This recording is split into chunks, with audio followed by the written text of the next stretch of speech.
Morning. The December 15, 2021 meeting of the Transportation and Utilities Committee will come to order. The time is 9:30 a.m. I'm Alex Peterson, chair of the committee. Will the clerk please call the roll? Council President Gonzalez. Here. Councilmember Herbold. Councilmember Morales. Here. Chair Peterson. Here, and it looks like Councilmember Herbold is here as well. Thank you, Councilmember Herbold, for joining us. And 4 present. Thank you. And Councilmember Strauss is excused. And we might be able to finish this meeting in the next hour. We have 3 items. We have about 3 callers on the line. We have 1 item we're going to be voting on today. If there's no objection, today's proposed agenda will be adopted. Hearing no objection, the agenda is adopted. Chair's report. Good morning. Welcome to the last meeting of the Transportation and Utilities Committee of 2021. In fact, this is the last committee meeting of any council members this year. Thank you for those who are able to be here today. We're about to start our council recess, so I appreciate everybody being here who can make it. Today we've got 2 informational presentations, and we also have a vote on the long-awaited final property transactions to make a reality the Georgetown to South Park Trail. And assuming that item passes, which I assume it will, it'll be voted on by the full council early next year. So at this time, we'll open the remote general public comment period for the Transportation and Utilities Committee. I ask that everyone be patient, please, as we operate this online system. We are continuously looking for ways to fine-tune this process of public participation. It remains the strong intent of the City Council to have public comment regularly included on meeting agendas. However, the City Council reserves the right to modify these public comment periods at any point if we deem that the system is being abused or is unsuitable for allowing our meetings to be conducted efficiently and in a manner in which we are able to conduct our necessary business. I'll moderate the public comment period in the following manner. The public comment period for this meeting will be up to 20 minutes. Each speaker will be given 2 minutes to speak. I'll call on 2 speakers at a time and in the order in which they're registered on the council's website. If you have not yet registered to speak but would like to, you can sign up before the end of this public comment period by going to the council's website at seattle.gov/council. The public comment link is also listed on today's agenda. Once I call a speaker's name, staff will unmute the appropriate microphone, and an automatic prompt of "you have been unmuted" will be the speaker's cue that it's their turn to speak, and the speaker must press *6 to begin speaking, *6. Please begin speaking by stating your name and the item that you are addressing. As a reminder, public comment should relate to an item on today's agenda or the work program of the committee. Speakers will hear a chime when 10 seconds are left of the allotted time. Once you hear the chime, we ask that you begin to wrap up your public comment. If speakers do not end their comments at the time allotted, the speaker's microphone will be muted to allow us to call on the next speaker. Once you've completed your public comment, we ask that you please disconnect from the line. And if you plan to continue following the meeting, please do so via Seattle channel or the listening options. The regular public comment period for this committee meeting is now open, and I will call on the first speakers. We'll hear first from Mike Hahn, and then we'll hear from Anita Gallagher. Go ahead, Mike. Good morning.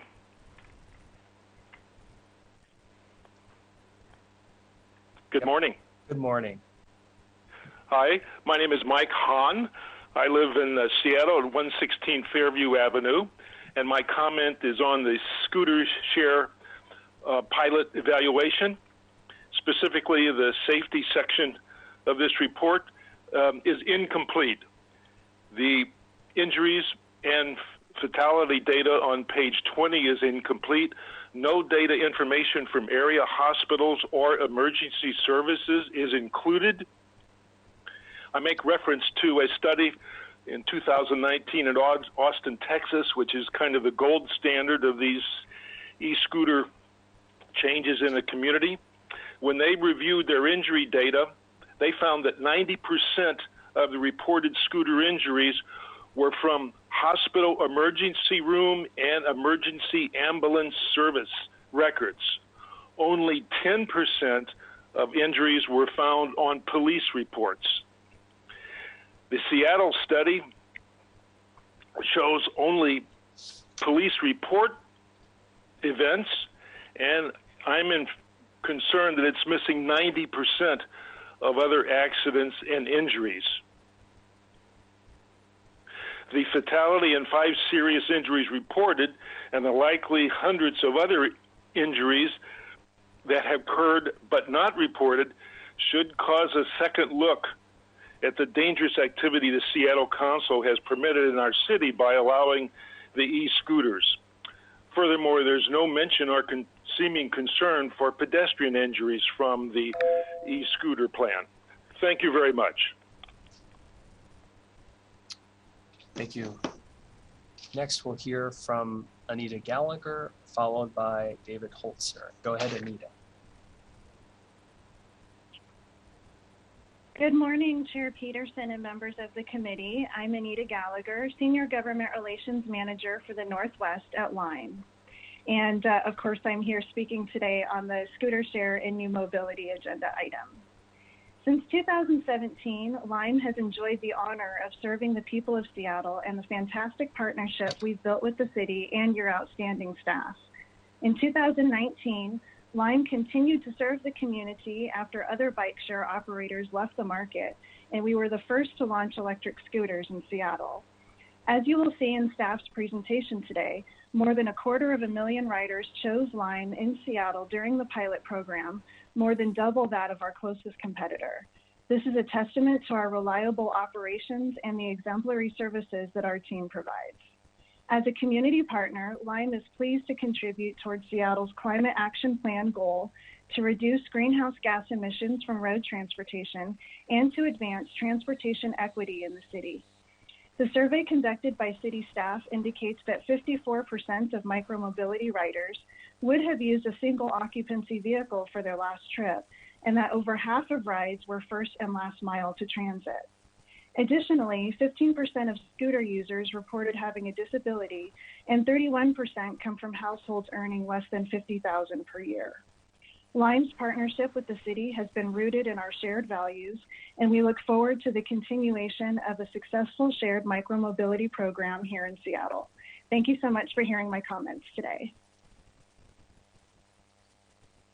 Thank you, Anita. Next, we have David Holzer. Go ahead, David.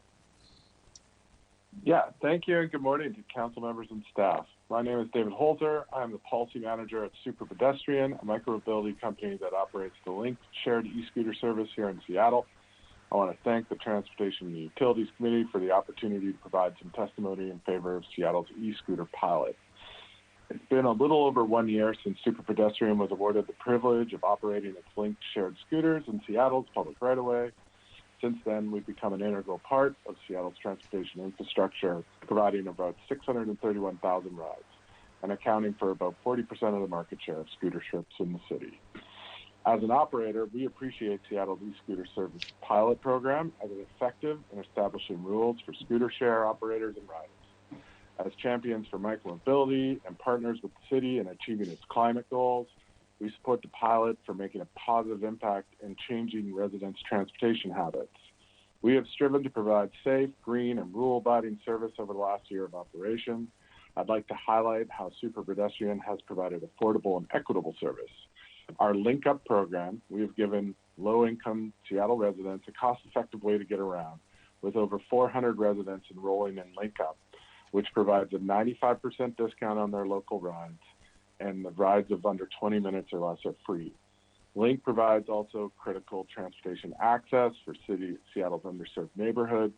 We've averaged 17% of our scooters deployed in equity areas, exceeding the pilot's 10% requirement. Additionally, we have enjoyed being part of Seattle. We've participated with Commute Seattle and Parking Day, Peace Peloton's Fresh Air events, Alki Beach Pride. We've given away over 200 helmets. We've partnered with SDOT and Alta Planning on the Flip Your Trip campaign, and we've donated over 100 bicycles to the East African Community Service. As you consider your pilot and the future of the program, we would like to offer our support. And thank you very much. Thank you very much. That concludes our list of speakers. So we will now close the public comment period for this committee meeting and move on to the first legislative item on the agenda. Will the clerk please read the title of the first agenda item into the record, the short title? Agenda Item 1, Council Bill 120230, an ordinance relating to the City Light Department, the Seattle Department of Parks and Recreation, and the Seattle Department of Transportation, declaring certain real property rights to be surplus to the needs of city life, for briefing, discussion, and possible vote. Thank you. And based on the number of times we've heard, we've talked about this project, it would indicate it is one of our favorite projects. I think that is true. It is. And so, as we know, we had a public hearing on this on December 1st at our meeting. So now we're going to vote on it at this meeting. And this is the last in a series of council actions to clean up the title and access to the various parcels of land. It ultimately facilitates the Georgetown to South Park pedestrian and bike trail. The project's funded by prior council budget actions.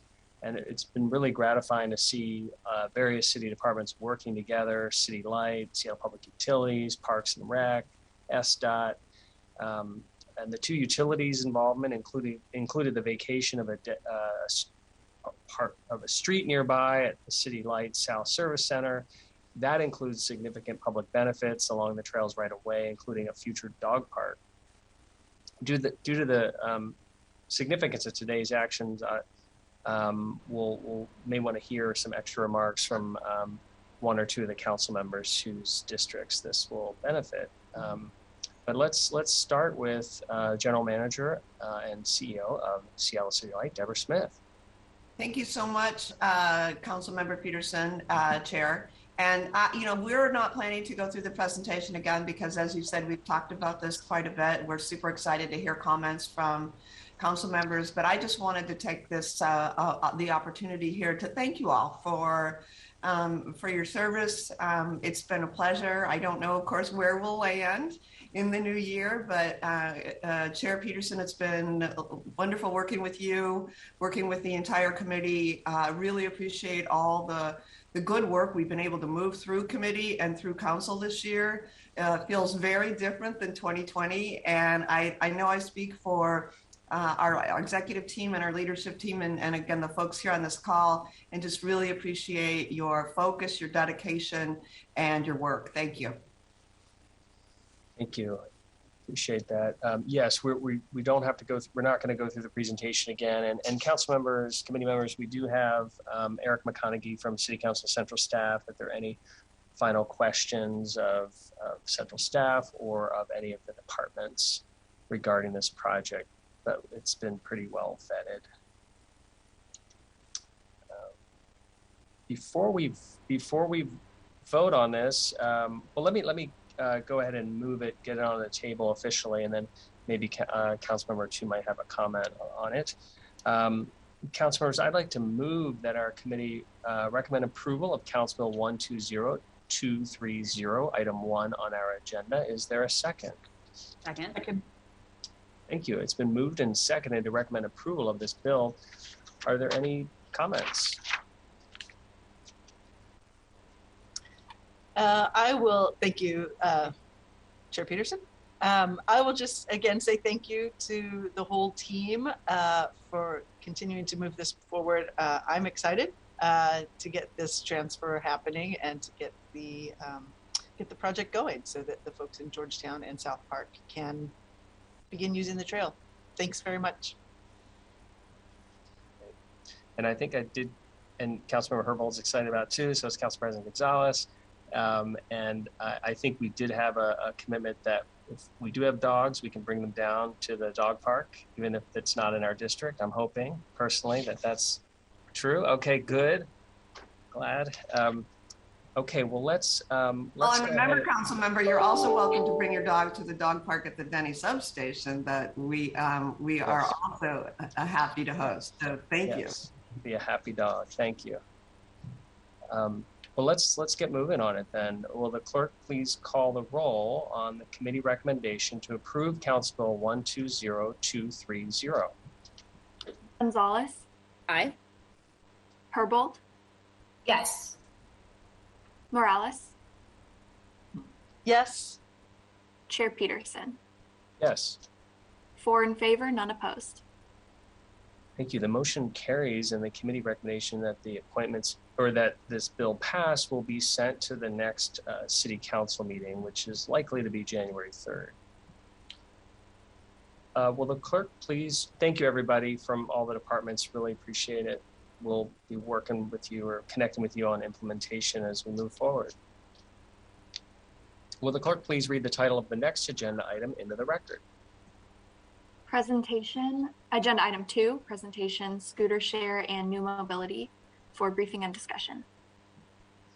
Thank you. Excited to have SDOT's new mobility team here to share updates with us on scooter share, autonomous vehicles, and some other emerging transportation technologies. As we move forward into 2022, look forward to continuing to work with the department and the mayor's office to ensure we're collecting sufficient data on scooter share and doing everything we can to keep pedestrians and riders safe throughout our city as we work to decarbonize our transportation options and have first, last mile connections to the even more robust transit system that we have. So welcome everybody from SDOT. Who would like to go first here? Just jump in. Hello. Thanks, Shauna, for controlling the PowerPoint today. Thanks for having us. My name is Kelly Rula. I lead our new mobility group at Seattle DOT, and we are very excited to be here today. Our group covers a number of things, a few which we'll get into later, and we really try to focus our work, especially in this new and emerging space, around the values of climate, safety, and equity. So we're here to discuss a few pieces of portfolio today, including the scooter share pilot, as well as some other items. And I'd like to introduce Becky Edmonds, a longtime SDOT employee who's recently joined our team to lead the new mobility, the micromobility program. Take it away, Becky. Good morning, everyone. I'm Becky Edmonds, and I'll be talking about our scooter share pilot. So I'll do a little bit of background, overview the pilot, get into our numbers and talk about how this helps us meet our equity, safety, and climate goals, and then get into takeaways and next steps. So for a bit of background, Seattle's had some form of micromobility for a while now. We first had bike share starting back in 2014. It was called Pronto. Eventually Pronto shut down, and we moved from that, which was a station-based system, to a free-floating model, and we were one of the first cities to do that in 2017. 2018 is when we started seeing e-scooters emerging as a shared mode nationally. And in Seattle, we took our time, and I'll get into more about how we designed our pilot, and before eventually launching the scooter program in October of 2020. Next slide. We're not alone. As I mentioned, scooters have been around for a little while in North America, and there are over 200 cities in North America that have some form of micromobility. Next slide. So in terms of how we designed our pilot, we wanted to be really intentional, and we took about 1.5 years to develop the pilot. We worked with over 30 stakeholder groups and surveyed 750 residents. We took lessons from other cities that had been doing this before us, and we took lessons learned from our own bike share system. We had to grapple with some difficult decisions. As an example, one of those is sidewalk riding. We ended up making a decision to not allow scooters on sidewalks. And then eventually, after all that process, Council passed legislation in September 2020, and we started our scooter pilot soon after that. Next slide. In our pilot, we have 4 different scooter vendors, and this was an intentional choice to show a variety of different options. Lime was chosen partially because they operate bike share as well, and one of our goals was to keep bike share around even as we welcome scooters, which we have done. Then we have Link, which offers a standing style scooter.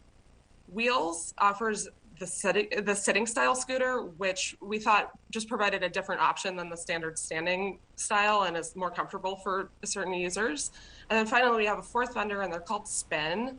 And we invited them in a little later to the pilot, and they specifically have something called Drover AI, which is an innovative technology that helps with sidewalk detection and gives feedback to users about both how they park their device and also helps keep people off of sidewalks when they shouldn't be there. Next slide. These are our 5 objectives of the scooter pilot. We developed these in collaboration with the community and also kind of based on our bike share program. So these are, we want to provide active and low carbon transportation options, expand accessibility for and use by Black and Indigenous people, non-Black people of color, low-income people, immigrants and refugees, and people with limited English proficiency. We want to be safe. We want to keep our sidewalks clear and accessible. And finally, we want to provide accessible and adaptive mobility options. Next slide. So a lot goes into managing our pilot with scooters. This shows all those elements. Some of those are all the data we take in. We have real-time data feeds from all of our vendors. We maintain relationships with our vendors. We've been putting in infrastructure, which includes designated parking locations, which again helps keep our sidewalks clear. And we do a lot of evaluation, outreach, and engagement, and we promote access and affordability. And then on the other side, there's just the regulatory piece, which includes the permit, the code changes, and compliance. Next slide. Most of the data in this presentation covers our first full year of the pilot, which ran from October 1st, 2020 to the end of September 2021. We try to take a really data-driven approach as we look at our pilot. And so these are our different data sources. This includes the trip feeds from vendors. We get membership reports. We audit the parking situation. We did a survey that I'll get into a little more detail on later of users, which had over 4,000 respondents. We do look at police reports, and we're always taking constituent feedback. Next slide. So now we'll get into the numbers. So a big question I know is, did people use scooter share? And I think a resounding answer is yes. We had over 1.4 million trips in that first year. This does track with how many devices were deployed. So in the chart on the right, you can see the blue bars show deployment of scooters, which grew steadily over the course of the pilot, as did how many trips there were per day. Bike shares remained a little lower than that, but pretty steady during that time. The average scooters on the street during the pilot was 2,600 about, and you can see that that was sort of in the middle, and as we grew, it got to over 4,000 by September. Next slide. So what kinds of trips are people taking? The average trip was about 15 minutes long, went 1.4 miles, and that would cost a little over $6 or over $6. That's based on the average numbers and their cost structure. I will say that the vendors do offer various options for reducing the cost, including the reduced fare pilot or the reduced fare programs, as well as things like monthly passes and other options for frequent users. All right, we can go back to that previous slide. Yeah, so on the right, you'll just see the unique riders we counted. I did want to show it by the different vendors because we think there are a number of people who signed up for multiple, but as you can see, there were over 250,000 unique users of the system. That works out to about 3 rides on average per user. And I think there's a pretty big range in terms of the actual numbers of rides individuals take. You can go to the next slide now. So I'm going to talk a little bit about the user survey that we completed. It was in November 2021, so pretty recent, and it was promoted via the vendors to users of scooters.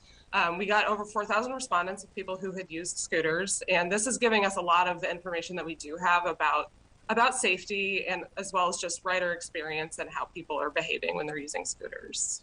Next slide. So who's using scooter share? This is what we got from our survey. First of all, we found that 56% of scooter users reported also having used bike share. So there's overlap and also a unique set of users. In terms of race, we found that the racial demographics were pretty similar to the Seattle population. We found that 15% of users identified as having some kind of disability. We found that 65% of users identified as men, which is an overrepresentation compared to the general population. In terms of household income, it seems like there's a pretty diverse range of household incomes and people who use the scooter program.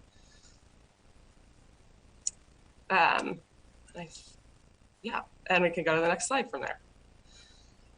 Now we'll get a little bit into our equity metrics. First of all, we have a requirement that vendors deploy 10% of their fleet to equity focus areas, which are shown on the map on the right. And overall, we saw 15.5% were deployed in those equity areas. So we're meeting that goal, and we also know that that's just one baseline, and there's more to do in terms of equity. So we'll go to the next slide. So vendors are required to offer reduced fare plans. The exact structure of the plan varies by vendor, but we cap it at $1.50 per hour.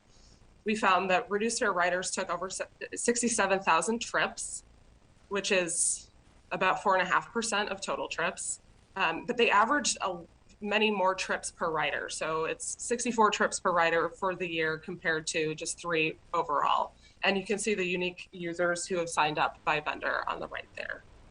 So it's at least 400 people if there's overlap. Next slide. Another big component of equity for us is that we do outreach with community partners. We provided resources to Black, Indigenous, and people of color focused community organizations, and they did focus groups, and that helped us identify some barriers in their community. And I think this is something we'll work on more next year, is addressing those barriers. So some of those identified include just lack of knowledge about how to use scooters. People are concerned about access to helmets and also about having a safe place to ride. Affordability was a concern, as well as some language access needs. We also, in coordination with those community organizations and the vendors, we held outreach events, and this included giving away helmets, hands-on instruction, which I think makes a really big difference for people in getting more comfortable with scooters. And we allowed people to sign up for reduced fare plans at those events. Next slide. Another key component of our program is adaptive cycling. One major way we do this is that we partner with Outdoors for All, which was an existing nonprofit organization in Seattle that has 200 different bicycles in their fleet that are adaptive. And so our funds allow them to offer programming for free and with expanded hours during the summer months. And Council, thank you for providing additional funding for this program to expand even more next year. And another piece of accessibility was our priority for having the seated scooter option, which gives people just an additional way to get around and we think is more comfortable for certain users. Next slide. Next, we'll get into the safety pieces. We had vendors implement various safety requirements. You'll see on the right, there's a picture of the required safety quiz that pops up before your first ride. And we also require that they reduce speeds on the first ride, so it's capped at 8 miles per hour as people are getting more comfortable with using them. We also implemented a requirement that scooter riders wear helmets. However, in our survey, we found that 70% of people reported that they never or almost never wear helmets. And the number one reason for that was people reporting that they didn't want to carry it around, as well as some people saying they actually didn't own a helmet. Another piece of our regulation is that we don't allow sidewalk riding in most circumstances. And in our survey, we found that 73% of people said they rode in the street, in bike lanes, or on bike paths, which are all allowed. 22% said they rode most of their last trip on the sidewalk. And most users said that the reason they chose where they rode was based on what felt safest to them. Next slide. So With safety, another key piece is looking at injuries and fatalities. One data source we have for this is police reports. We went through a lot of police reports to look for scooter-related issues. We don't necessarily know on these whether they were related to scooter share or whether they were privately owned scooters. We found that there were 17 scooter-related collisions. Unfortunately, there was one fatality that was this past October on Airport Way South. And all injuries and the fatality involved a scooter collision with a motor vehicle. Our user survey also got at a lot of safety information. This was another key source of data for us. So we asked in the survey whether people had been injured in any way using a scooter and whether they had sought medical care of any kind. And we found that 2.6% of users said that they had sought some form of medical care for a scooter-related injury. We're still getting more into the data where we ask people to describe their injuries more, and so we'll have more information to share about that later. And I think this survey is actually capturing a wider net than we might get from data that only looks at ER visits. It's looking at a lot of different kinds of injuries, and so we don't yet also have comparable data to other modes or other cities who have done similar surveys yet. Next slide. Becky, if I may, just to lift up the point we heard from a public commenter about hospital data versus police reports versus sort of self-reporting surveys. Can you clarify what your next layer or what layer you're going to uncover next in terms of getting to the bottom of the safety issue to make sure that so we can know what the trends are and know whether we need to be doing things differently? Well, I think the immediate next step is just that we need to get more from our existing survey about the types of injuries people are describing, and I think that will help tell us more about what to do next. We had been planning to work with UW and Harborview on a study looking more at the emergency room side of things. Those staff no longer had capacity to work on this because of the COVID pandemic. I think that's something we would hope to do in the future. I'm not sure what that will look like exactly. And I think it would be interesting for us to try to get more at what this number would look like for other modes. But again, I don't know if we have plans to do that just yet. If other cities are doing that, I realize the COVID pandemic has made it difficult. If other cities are collecting that data, that would be, I would encourage that. And it's also a fair point in terms of, what getting similar data for other modes, and it's tracking that over time to see what the trends are and comparing that to other cities and their programs, because I was disappointed when we were not able to partner with Harborview on that study. And so just look forward to, as soon as we can, getting that information from hospitals and how it impacts other modes as well. Councilmember Herbold. Thank you. I was going to hold my questions until the end, but given you are asking some, Chair Peterson, I'm going to see if I could do the same, if that's all right. I want to just underscore I think the point that you're making, Chair Peterson. 2.6 of scooter users reporting an injury. I think that works out to about 1 out of 40 users, and so to figure out whether or not that's alarming, and it kind of sounds like it is, it would be good to compare it to cycling and walking and driving for a number of trips, just to get a sense of that. Moving back to the rider experience slide, slide 19, the 22% of folks who are riding on the sidewalk for most of their trip. I understand you're explaining that folks are making choices based on what's safest, but in making the choice to ride on the sidewalk, you're making a choice to be that seems like it's safer for you as the scooter rider, but you are making the sidewalks less safe for other people who are using them, and I don't think that's the right choice that riders should be making. And so I'm just wondering what we're doing to address that. If it is unsafe, if people are moving to the sidewalk because it's safer, it seems like maybe they should be encouraged to walk their trip for that portion of the trip. But just wanting to know more about that. I have a lot of concerns with motorized wheel vehicles on our sidewalks. I've expressed that over years of our developing and implementing this program, and just continue to have concerns about the impacts to pedestrians, particularly folks who have mobility issues. Just sidewalks are called sidewalks because they're for walking. Thank you. Yeah, I can go ahead and answer some thoughts on that. I agree that it is a concern, and I think one, we want to do more education next year, some for users and also non-users, with messaging about please not riding on the sidewalk.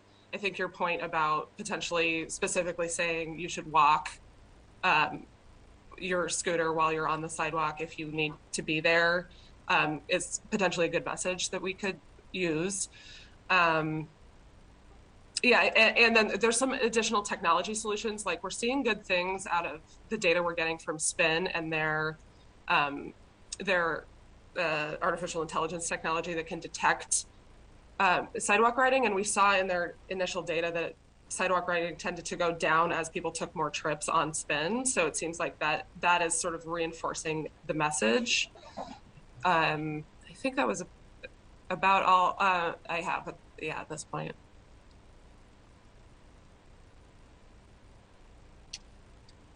Thank you. Please continue.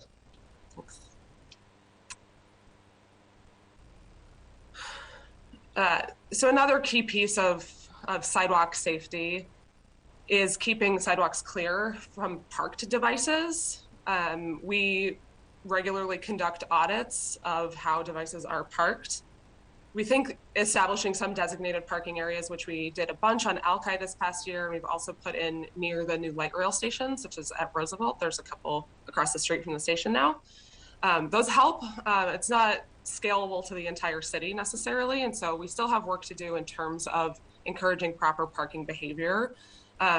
You can see on our chart, quarter over quarter, we had our best yet in Q3 2021. We got down to 8% overall devices that were considered obstructions. That's still too high. Our target is 3%, which is a pretty aggressive target, and we're still working to get there. And I think there's more education to be done with that as well as potential technology solutions to help people park devices correctly. Next slide. So in terms of climate, this does provide a zero emission option for the end user. The vendors do use vans to rebalance and service the system. Those are currently gas powered. I think they're looking at whether they can electrify their vans. It sounds like we asked for vehicle miles traveled from the vendors, and we got that it's about 30,000 miles vehicle miles traveled per vendor for the year. There are over 2.2 million miles traveled on scooters in the pilot year, though. We found that over half of trips start and or end near a frequent transit stop, which I think is partially people connecting to transit, and we'll learn more from our survey about that. And partially just those are also the neighborhoods where there's a lot of scooters and places to go. And finally, we found that 24% of scooter users said that they would have used a personal vehicle for their last scooter trip if they hadn't used a scooter. And then another 30% said they would have taken ride hail or a taxi instead. So people do seem to be moving away from cars and onto scooters in some cases. Next slide.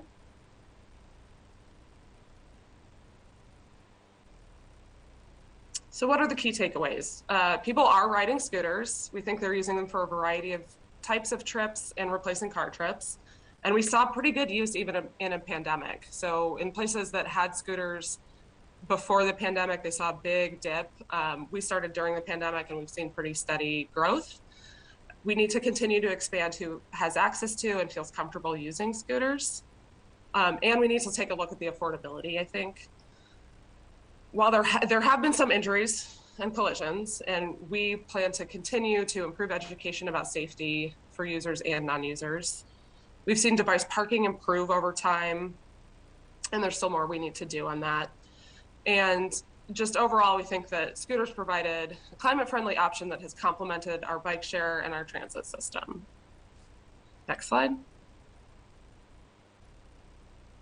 So our immediate next steps, we are planning to continue to have scooters. We'll extend the existing permits through Q1 of 2022, and then we'll plan to have a competitive process to select scooter vendors for the future.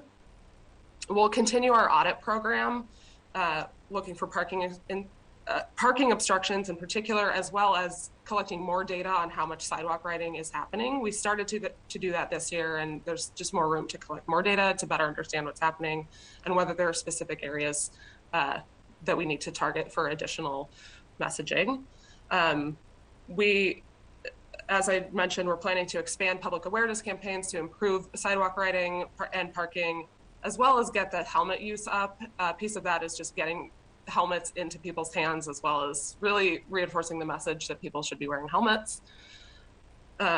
We plan to continue our education in equity-focused communities and expand that in the future.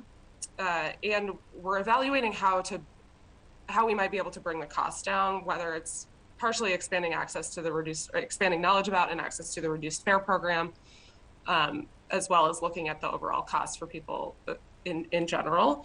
And finally, we'll plan to expand our partnership with Outdoors for All, thanks to funds from Council. And that, you can go to the next slide and take any questions. I think we'll definitely have you back to the committee to continue to report on your data collection and just being mindful of the questions or concerns Councilmember Herbold and I have raised. And thank you for your work on this. It is also a first last mile solution that we want to make better. Councilmember Morales and then Councilmember Herbold. Thank you, Chair Peterson. I apologize if this is something that Council has already hashed out in previous years, but I wonder if you could talk a little bit about the decision to do sort of free floating scooters rather than the stations, and if that's part of the conversation moving forward or not. I could speak to that a little bit, and then maybe Kelly has something to fill in. One thing that I have noted is that in North America, all of the scooter share systems are free floating, or some of them have a lock to requirement, but it's like you can lock to anything. So I don't believe there are existing docked scooter systems. I think in some ways it was at the time we had free floating bike share and it made sense to match them in sort of style. And having it be free floating maximizes the flexibility and that first last mile piece, which is really important. If there's not a dock near your house and you have to like walk a long way just to get to the dock, and then are you going to like do that to then get to your next destination? I think it offers just some better flexibility for folks. I can add a bit. Yeah, I think the short, like Becky gave a great answer. I think the short answer is we would need some public subsidy or grant dollars to bring to bear on the station component because I haven't seen really any examples of sort of large scale station build out by the private sector, for example. What we are starting to see that's pretty interesting and we're very interested in ourselves is the connection between sort of station-based parking and charging. So like the battery charging for these micromobility devices. And so there are some pilots going in cities around the country where basically using the charging station to sort of promote more of those centralized hubs. And I think that's something we are interested in and would be interested in seeking funding potentially in the new infrastructure package and others. So something we're looking into. Thank you. Yeah, I just came back from France, where there's a fabulous, bike station subscription program and the scooter, although that's not part of the city's program, but it certainly is interesting to see just how much usage these options receive. So looking forward to learning more. Thank you. Thank you. Councilmember Herbold? Back on slide 21, looking at sort of where the program target is at 3% and what the actual numbers are for obstructions. Just wondering, first, are there any sanctions for not meeting program targets? And then as it relates to vendors implementing geofencing on capability on parking, you may have touched upon that. If you did, I missed it. Is that happening? And then finally, slide 23 on the key takeaways, just wondering whether or not permitting is covering program costs. Thanks. Yeah, so your first question was about, are there sanctions? And yes, there's a fine we issue for every obstruction we find. That's $20. We pass that on to the companies, and then if they know who was responsible, like if it's clear that the last user parked it incorrectly, the user actually gets that fine. So yes, there are sanctions for that. We haven't yet had a sanction for just like overall not meeting the target at this point. The next question was about geofences. The vendors do use geofences. They're generally, they have to be a relatively large area because of potential inaccuracies with GPS. So it's things like they're not allowed in parks. We can also implement slow zones, which we've done in places like Seattle Center and Pike Place Market. And then we do things like you can ride, but you can't park on bridges. So there's a variety of types of geofences we are using. And so just a quick follow-up on that. The bullet that talks about Alki as designated parking, when you say designated parking, do you actually mean geofencing? Yes? Yes, sorry. Yes, there is a geofence, Councilmember Herbold, and then we've actually installed physical corrals in the where there used to be parking. So there's a significant physical infrastructure now coupled with a digital geofence to try to drive people toward that hub. Yep. Yeah, and we've also seen vendors on the geofence side implement like incentive parking areas, so they can put points on the map, and there's some reason to incent users to go to that point. They're starting to use that around Seattle Center. And then the final question was about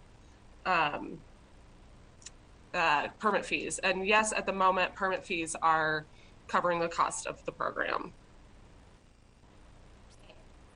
We like that. Thank you.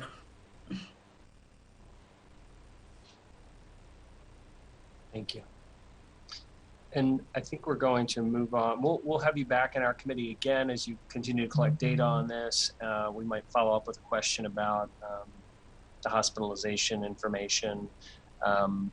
But now we're going to move on to other fun things, right? Okay, good. Yes, great.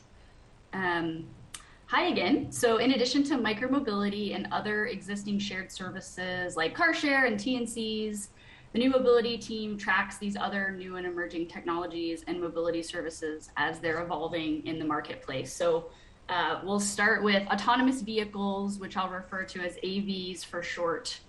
A little bit of history here. So Governor Inslee passed an executive order 1702 back in 2017. This initiated a self-certification program for AVs and created a whole statewide AV work group, as well as 7 different subcommittees to discuss sort of the various facets of autonomous vehicle tech. Those kicked off in 2018, and interdepartmental participants from across the city have been attending these subcommittees over the years.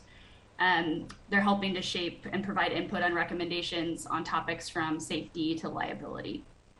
Our SDOT director, Zimbabwe, also sits on the AV executive committee at the state. So some updates were made to the self-certification program in 2021 in the legislative session that will go into effect next October, so October 2022. A few changes coming down the pike there. We're also, SDOT's currently partnering with Bellevue DOT on a joint strategic planning effort around AV readiness to be completed by Q2 2022, so pretty quick project. The two cities are working with a consultant to map the industry and its players, assess technology and infrastructure, and policy readiness through a regional lens, because we both understand that these vehicles will operate cross-jurisdictionally when they come in at scale. We coordinate regularly with our peer cities from around the country to share learnings and best practices as these automated modes begin testing in the public right-of-way. So that extends beyond just AVs into some of the other modes I'll talk about, but we do talk to our sister and brother cities around the country all the time. And most recently, an Amazon-owned AV company called Zoox began testing on a limited scale in downtown Seattle.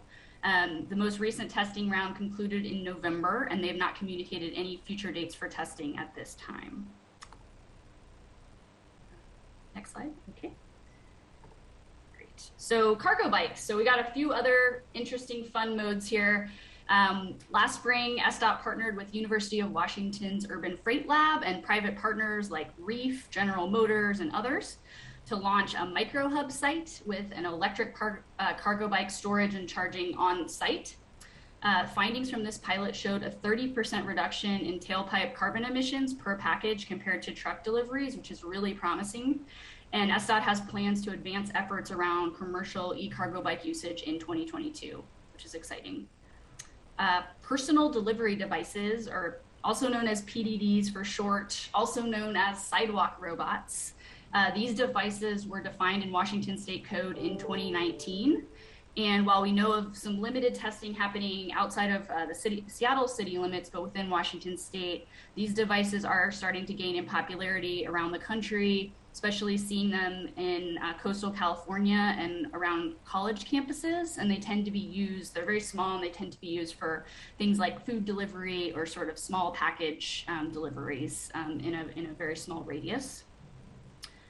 And finally for today, we are also monitoring drones and what's known as unmanned aerial mobility, or UAM is one acronym. This air travel, either kind of delivery by drones or passenger transport via an automated aerial device, have been gaining traction as a concept across the country, especially in California, where this promise of aerial passenger travel is very compelling given the congested roadways down there. So while this space would be primarily, it is and probably will continue to be regulated heavily by federal airspace rules, SDOT's still monitoring this industry, especially with regard to regional interest and the technology that's evolving in this space. And I'm happy to answer any questions. Thank you very much. Council members, committee members, any questions for our SDOT experts here? I want to thank you all for staying ahead of these emerging issues so that we can prioritize safety and deal with liability risks and such. And so look forward to working with you in the coming year as well, and the incoming administration, so we can work collaboratively on next steps for Seattle on these issues. All right, well, if no other questions on this, we can move on to the last item on the agenda. Thank you to SDOT. Appreciate seeing you. All right, will the clerk please read the title of the final agenda item into the record? Agenda item 3, presentation parameters for 2021 financial audit of Seattle Public Utilities, for briefing and discussion. Thank you. Every year, our utilities have their books audited by independent outside auditors, and today, Seattle Public Utilities is bringing their auditors to us to present the status and schedule of their 2021 audit. SPU's independent auditors are from the firm Moss Adams, and I welcome them to the committee today. Oh yeah, please, Director Lee. Let's turn it over to you for any introductory comments. And of course, for council members, we know that Brian Goodnight on City Council Central Staff is our point person for Seattle Public Utilities. But Director Lee, welcome. Thank you, Chair Peterson and members of the committee. And yes, I'm Andrew Lee. I'm the Interim General Manager for Seattle Public Utilities. And actually, before I start, I want to take this opportunity to first thank Council President Gonzalez for your years of service to the City of Seattle. I know every one of you commits an enormous amount of personal time and time away from your family and your loved ones to serve our constituents. And those of us at Seattle Public Utilities are extremely grateful for your service. Today, I'm here to introduce Lori Tisch and Todd Ryland from Moss Adams, who will present to the committee their audit plan for 2022. SPU, as you know, is required to have an external audit of the annual financial statements for its drainage and wastewater, solid waste, and water funds. The statements are prepared pursuant to requirements for bonds issued for the funds and to support other SPU financing activities. Under the auditing standards, Moss Adams is required to provide the council this overview and will communicate the results upon the audit completion next year. The presentation gives the committee an opportunity to engage with Moss Adams in understanding the audit process, the areas of focus, and to discuss any issues or concerns the committee may have related to SPU's financial reporting. At this point, I will hand it off to Lori Tisch. Thank you and good morning. Director Lee gave part of my intro, so we'll just get right into it.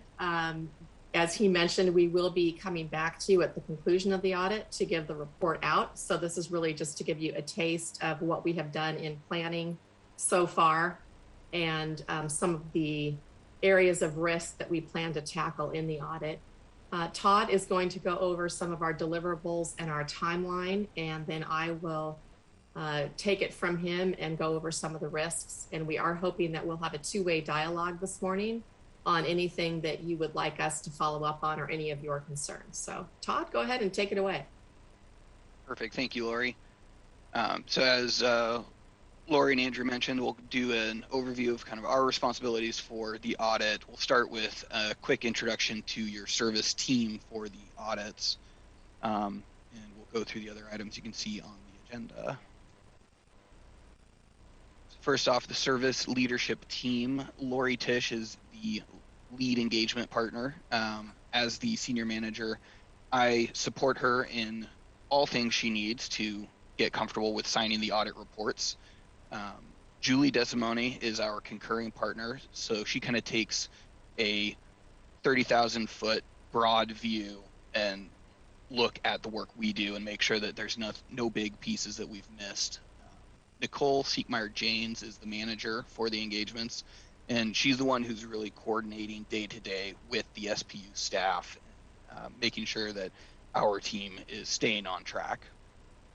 And then finally, Maria Braun and Jennifer Grant lead up the IT side of our audit work. So we do some limited IT procedures working with SPU and City of Seattle staff to make sure that we can get comfortable enough with the systems in place to support our audit opinions. So the scope of services, our audits are conducted in accordance with generally accepted auditing standards following the government auditing standards. And the reports that will be issued, as Andrew mentioned, are the independent auditors' reports for all three funds, the water fund, drainage and wastewater, and the solid waste funds. Required under the government auditing standards, we will also be issuing a report on internal control over the financial reporting and compliance on other matters, as well as reporting to those charged with governance, which is encapsulated in this presentation here with you as the council committee, and then also our concluding presentation in May once we've issued our audit reports.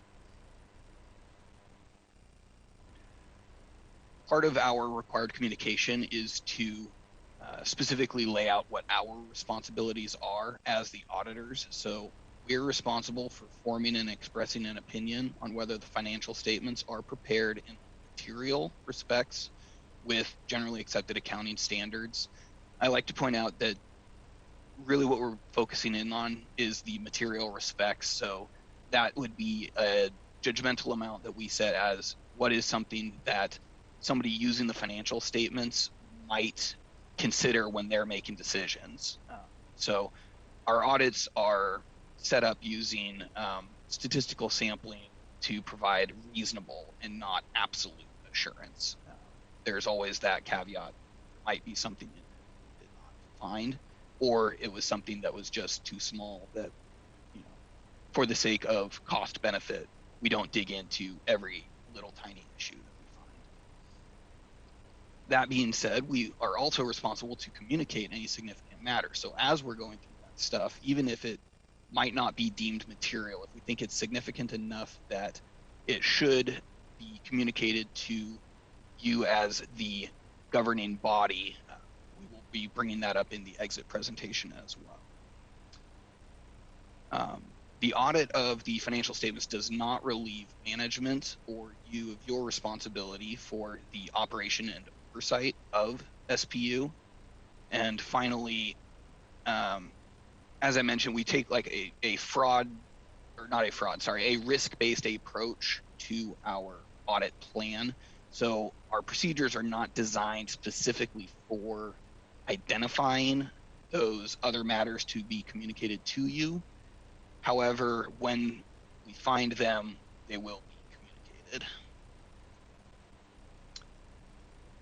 And then for our audit timeline, we completed our planning for the engagement in November, and then in December, we started our interim audit procedure, so getting comfortable with the controls at SPU and the IT systems, and then moving forward to right now our entrance conference with the committee, and then we'll take a little bit of a break after year end so that the SPU staff can close out the books and get everything fine-tuned and ready for us to look at. We'll come back out in March, April timeframe to perform our final audit procedures, which is where we do the majority of our substantive testing, making sure that all the balances are supported, really getting comfortable with our audit work, and then finalize the audit report by audit reports, plural, by April 30th, and then in May, we will have our exit conferences, both with management and with council. Now, I will turn it over to Lori. Yes, to continue on with Todd's comment, we certainly cover the scope of the entire set of financial statements and all of the accounts of the utilities. But I do want to draw your attention to where we believe the most significant and the most accounts that contain risk, which is really where we spend most of our time in conducting the audit. And of course, starting off with utility plants, so the utilities assets, whether those are self-constructed or purchased or existing assets, we do spend a lot of time on the internal controls around that. We actually do interview program managers for the self-constructed assets. We look at the construction, we look at when those are closed into capital assets, if it is self-constructed. We looked at vendor purchases and really all the systems that flow in to utility plants. So that is a big part of our audit. It's really almost the heart of our audit. Bonded debt, definitely an important balance. You have stakeholders that are very interested, bondholders that are very interested that those are accounted for properly. And accounting for bonds can be very complex. So we do look at that very closely, not only new issuances or refundings of debt, but also the existing debt and the amortization and pay down of that existing debt. Environmental liabilities is always a big issue and risk in any utility. That encompasses any pollution remediation obligations or any claims or any state or federal regulatory bodies that are interested in any potential sites that you may have on your books. And of course, there are a lot of shared accounts in this area with not only Seattle City Light, but the City of Seattle. And so we do look at the Seattle Public Utilities share of the responsibility for those liabilities. Unique to utilities is regulatory accounting. There are a lot of mechanisms that are available to utilities to defer charges and match them against the rates that are coming in the future. So we do look very closely at the layers of those deferred charges or those deferred credits, including any capitalized interest that may be accruing. Of course, every single audit lists revenues as a risk. We look very closely at the cash receipting cycle and the controls around those and how the billings and invoices and cash receiving cycles make their way into the financial statements for the revenues. Expenses, again, other side of the coin, looking at your cash disbursements and your vendors, your payables systems, and getting control reliance and getting a lot of our audit assurance from looking at the internal controls around both those operating revenues and operating expenses. Todd mentioned briefly, we have a separate team that is trained specifically in general computer controls. We do look very closely, and of course, we have to coordinate that with the City of Seattle, with their IT department, and that is a large percentage of our audit time is devoted to the information technology controls, and that is combined with the financial statement internal controls to give us, again, that audit assurance that we need to sign the opinion. We are just coming out of our work on the internal controls and the planning. So now we are going to work to develop our final audit plan based on the results of our testing. And we'll be back again in March to do the bulk of our work. Now, one thing I do want to bring up, and that is just consideration of fraud in any audit. It is our responsibility as the auditor to obtain reasonable assurance that your financial statements as a whole are free of any type of material misstatement. That's whether it's caused by error or by intentional fraud. We do have some procedures in place in our audit to address this, although we don't design the audit to look for fraud. We certainly do design the audit to try to identify any risks of material misstatement. So we have a lot of procedures around the internal controls. We do actually brainstorm as an audit team on, hey, how can we poke holes at this system? Is there a way that we can think of that somebody could get through and try to perpetrate a fraud?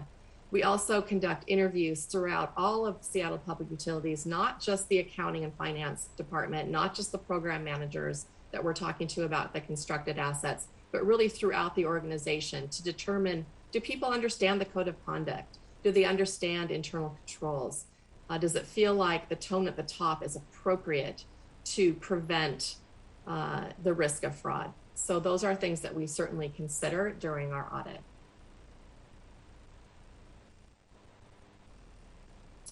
Now, before I finish up with a couple of other informational items, I do want to take the time now to pause for questions and find out if any of you have concerns. Do you have any comments with respect to the attitudes, awareness about internal controls at Seattle Public Utilities? Any awareness of communications between SPU and any type of regulators? Anything that you would like to comment to us now, we certainly would like to take that into account to our audit plan. Thank you. I think just big picture, the tone at the top here is we obviously want to have these thorough audits done as they are normally, and we recognize this is a $1 billion enterprise that delivers clean water to hundreds of thousands of people and removes waste, and is very important to the functioning of any city, particularly ours, where elected officials are involved directly, not only in general government, but in overseeing Seattle Public Utilities as well as Seattle City Light for electricity. So we're just glad that you're here to do this opening with us on the audit for 2021. And you do have our contact information, so I would encourage you, if you have questions or concerns that arise in the next few months, please don't hesitate to reach out. Thank you. So the last couple informational items that I wanted to go over, I did want to let you know of an audit standard that relates to documents containing the audited financial statements. So if our report is used in any type of document, such as an annual report or a bond issuance, we do request that we read that document just to make sure that there's nothing inconsistent in the document that would be different or inconsistent with our report and with the audited financial statements. So we do have a good relationship with management when they are ready for a new bond issue, for example. We do get the preliminary document in advance, we read it. We just, again, are reading it to make sure that there's nothing in there that would be inconsistent with the financial statements themselves or with our audit opinion. So I did want to let you just know that does occur. There has been a flurry of new auditing standards released lately. Nothing that you will probably notice. It is changing the format and some of the wording in our audit reports. There are some additional requirements on what we need to communicate with you at the end of the audit. But again, I don't think that any of you will notice much difference. It is really just more for the auditors and the way we're wording our report. So more to come on that when we report out in May. I'll be able to point out at that point how the opinion paragraph and some of the wording in the report has changed from the prior years. But it'll still be, an unmodified or unqualified clean opinion will be still very apparent to the reader. I think that was the whole point of True too, was to try to clean up the language so that it's a little more user friendly to the users and the stakeholders of the audit reports. There's also been a large flurry of accounting developments, and I have 3 pages here. I am not going to walk all through these. Mainly because most of them don't apply to Seattle Public Utilities, but I wanted you to see the whole universe of these new accounting standards that have come out that are going to be applicable over the next few years. Really, the ones that are important to Seattle Public Utilities are on this first slide. The leases standard is a pretty big change in the way that lease assets or liabilities are accounted for. They're going to be now brought onto the balance sheet as opposed to expensed as incurred. This is not effective until 2022, but of course, 2022 starts in a few weeks. So we're going to be working with management, even during the conduct of our audit of 2021, to help them with the implementation. They have to get an inventory of their leases. They're going to have to figure out what may need to start to be capitalized onto the balance sheet as opposed to expense. So we'll be working with them for a smooth transition. When we come back to you in a year, we'll be talking about how that will be implemented for 2022. So nothing yet, but that is coming. The other interesting one for Seattle Public Utilities is GASB 89, the accounting for interest cost.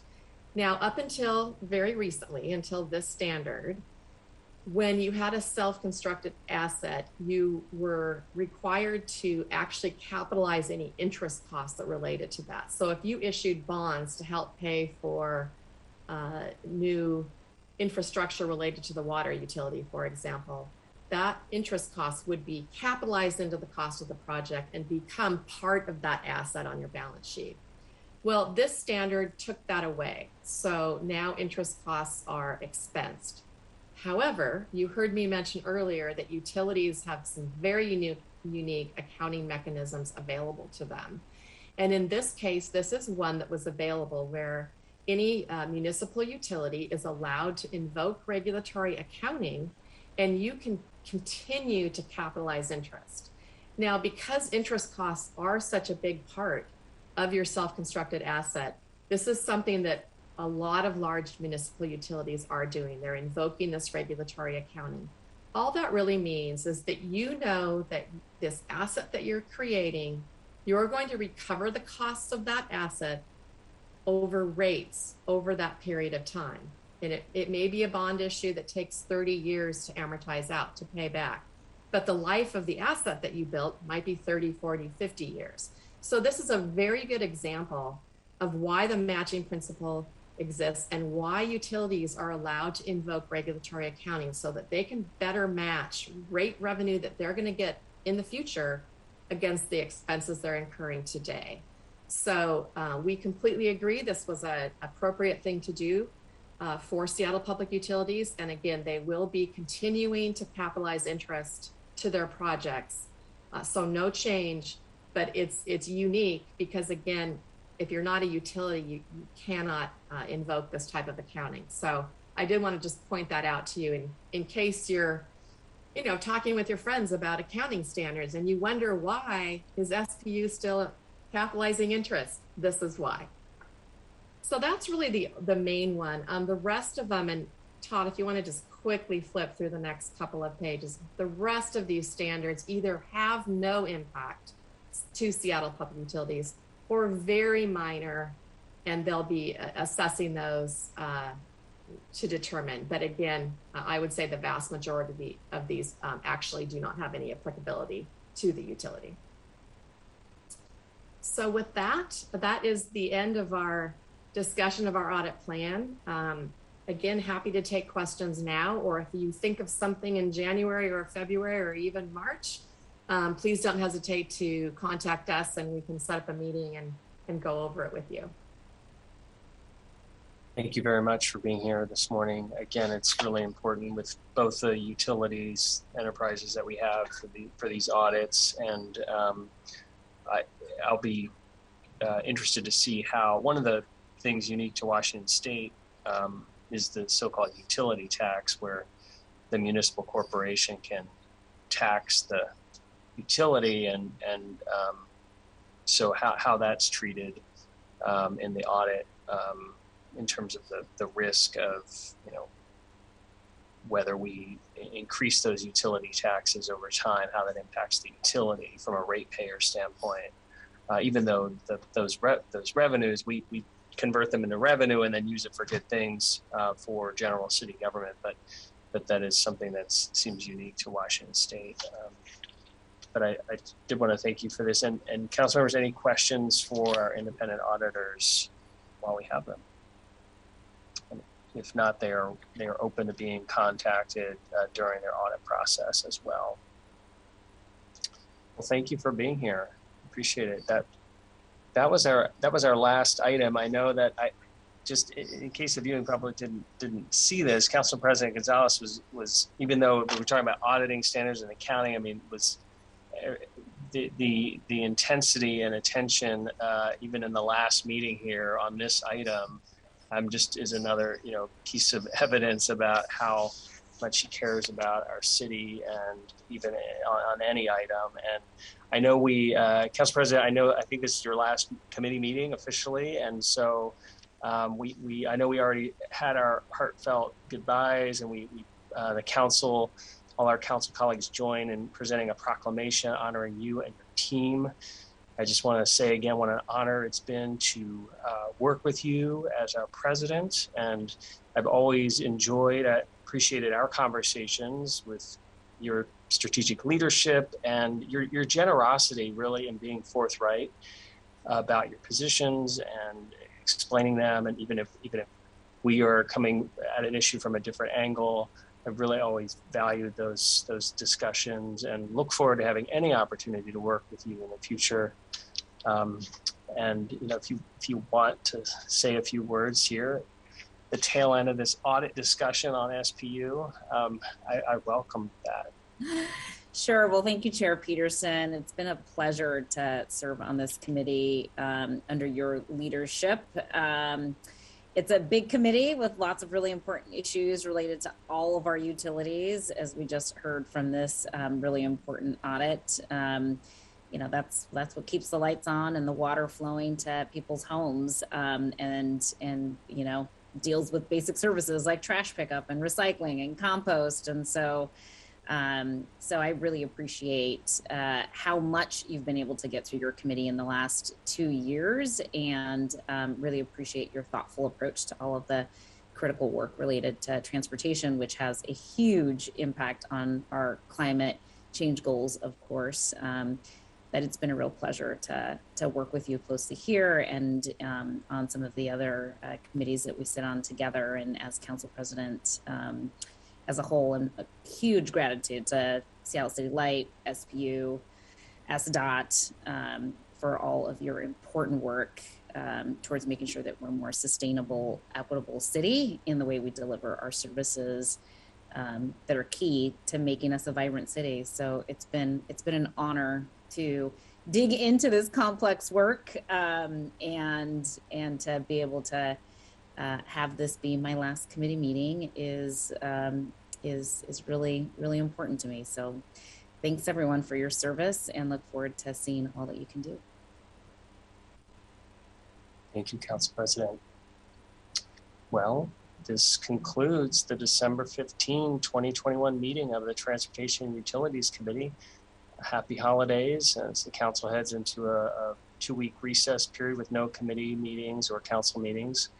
And we are adjourned. Thank you.